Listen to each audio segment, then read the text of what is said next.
Willkommen vor den Empfangsgeräten. Ich bin Mongo Jakob von den Frakta und ich bin in Cthulhu Realms. Cthulhu Realms, so spricht man es ja aus. Und das ist ein Free-to-Play Spiel, das ich auf Steam entdeckt habe. Gucken wir mal. Es gibt Online-Spielen, es gibt Campaign, es gibt versus KI.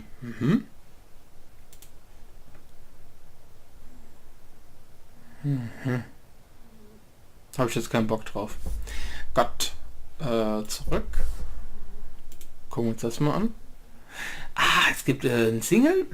Das wäre natürlich eine schicke Sache. Ich hatte auch gerade eben überflogen bei Steam, dass es auch ein DLC gibt. Da steht dran Vollversion für irgendwie 4 Euro oder sowas. Und das würde mehr Kampagnenkarten enthalten. Ich wusste nicht so recht, was damit gemeint ist, aber jetzt kann ich es mir vorstellen. Gucken wir uns das mal an. Das sieht ulkig aus. Ich habe bloß immer noch keine Ahnung, was das für ein Spiel ist. You are Blaine Carver, Special Auditor for the newly formed Internal Revenue Service. It's your second day. You and your team have been assigned to investigate the offices of Providence shipping magnate Jacob Blessington. Despite having wealth beyond the dreams of avarice, Mr. Blessington last year paid only $14 in income tax. The train to Providence is uneventful, though gloomy and weirdly moist. Providence is similarly dank. Your team arrives at the main office of the Blessington Shipping Company, a large building that spans the shoreline next to a particularly angry ocean. You enter the building warehouse and are confronted by several dock workers.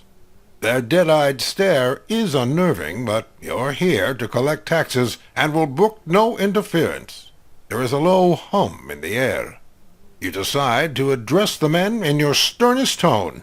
What could go wrong? Gut. Jetzt ist mir immer nicht ganz klar, was für eine Art von Spiel wir vor uns haben. Jetzt ist immer noch sehr viel möglich. Übrigens, moist ist, glaube ich, hatte ich letztens irgendwo einen Artikel gelesen, das unbeliebteste englische Wort. Also bei Muttersprachlern. Die finden das irgendwie eklig. Das. Ach, es ist ein Kartenspiel. Okay, es ist scheinbar ein Kartentaktikspiel, oder was? Okay, ein Tutorial wäre jetzt echt geil gewesen. Ist ja irgendwo ein Tutorial? Warte mal, wir gehen nochmal kurz zurück.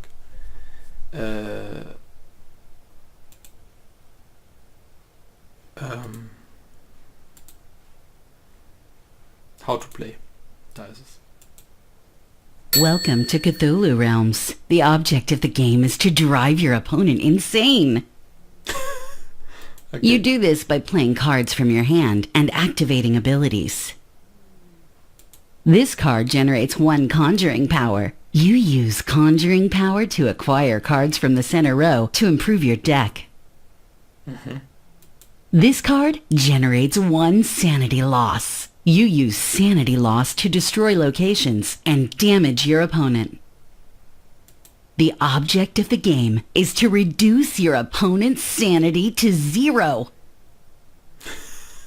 Acquiring cards from the center row makes your deck stronger. There are 5 cards in the center row at all times. When a player acquires a card, it goes to their discard pile, and the top card of the general deck is placed in the center row.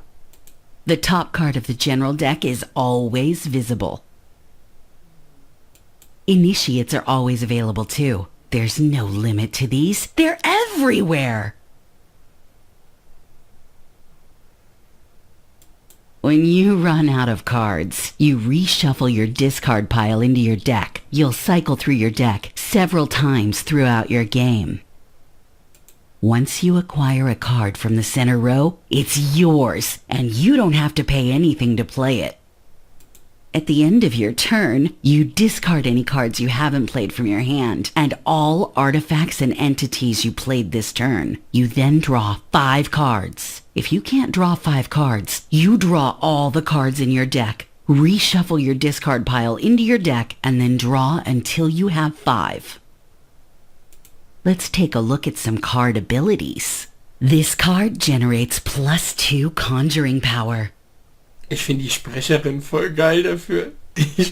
Der kaufe ich das schon ab, dieses wir treiben sie in den Wahnsinn. This card also has a prerequisite ability. You can't use an ability unless you meet the prerequisites. This ability requires you to have another yellow card in play. If you meet this requirement, this ability lets you draw a card.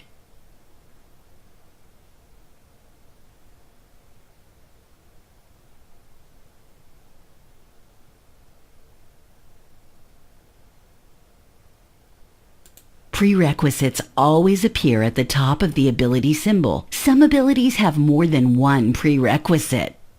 This ability requires you to abjure the card in order to gain the effect. Abjuring a card removes it from the game.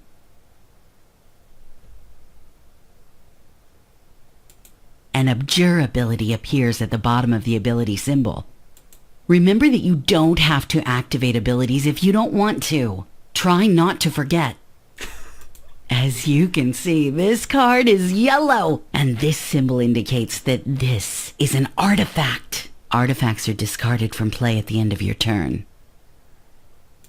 This card generates 2 sanity loss and also heals 4 sanity for you. Note that this card requires 2 prerequisites. You have to have another purple card in play, and you have to have abjured a card this turn. If you meet both of these conditions, you may draw 1 card. This card is purple, and this symbol indicates this is an entity. Entities are discarded from play at the end of your turn. This card allows you to destroy a location and abjure a card.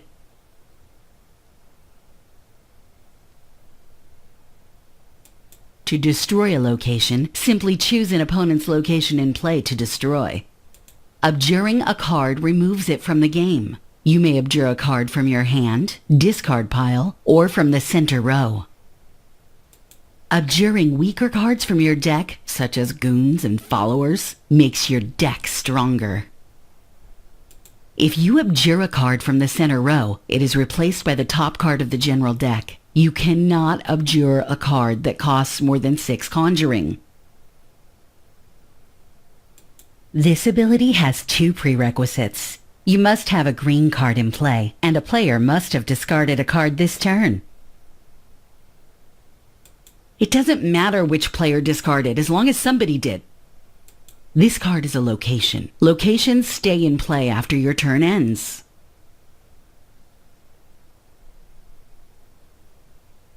Locations can be destroyed by sanity loss, which must be applied all at once. The number here indicates how much sanity loss is required to destroy this location.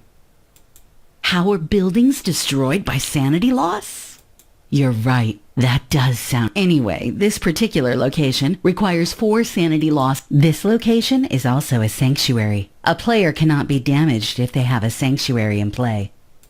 This location is just a location.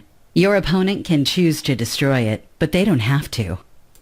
This card also has a double ability. You can choose to gain 2 sanity or gain 2 conjuring power. You can't choose both.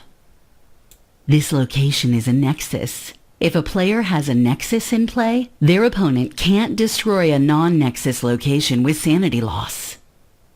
A nexus doesn't protect players, just Let's take a look at the rest of the abilities. This ability lets you draw 1 card, then discard 1 card. This will let you fulfill any discard. This ability is very rare and powerful. It allows you to acquire a card that you abjured this turn without paying the conjuring cost and put it on top of your deck. That's all for part 1 of the tutorial. In part 2, you'll play some Cthulhu Realms. Mein lieber Gesangsverein, leicht und eingängig Regeln passen irgendwie auch nicht zu dem Spiel, wenn es darum geht, den Gegner dafür zu sorgen, dass der Gegner Verstand verliert. Also das ist immer ziemlich kompliziert. Ich bin mir nicht sicher, ob sie sich damit großartig Freunde machen. Also für ein Multiplayer-Spiel stelle ich mir schwierig vor. Als Singleplayer kann man sich da ja reinfuchsen, dann ist das nicht so das Ding. Aber für Multiplayer weiß ich nicht. Also ich habe immer den Eindruck, so Spiele wie Hearthstone haben nicht nur den Erfolg, weil sie halt von Blizzard sind und die Blizzard Sachen, also vor allem World of Warcraft als Lore-Basis Basis verwenden, sondern weil sie auch relativ einfach und zugänglich sind, leicht zugänglich und relativ schnell zu begreifen. Dann jetzt nicht leicht zu beherrschen, ja, also zu meistern, aber relativ schnell zu verstehen, wie es funktioniert. Und das hier ist ja eher schon ein bisschen kompliziert.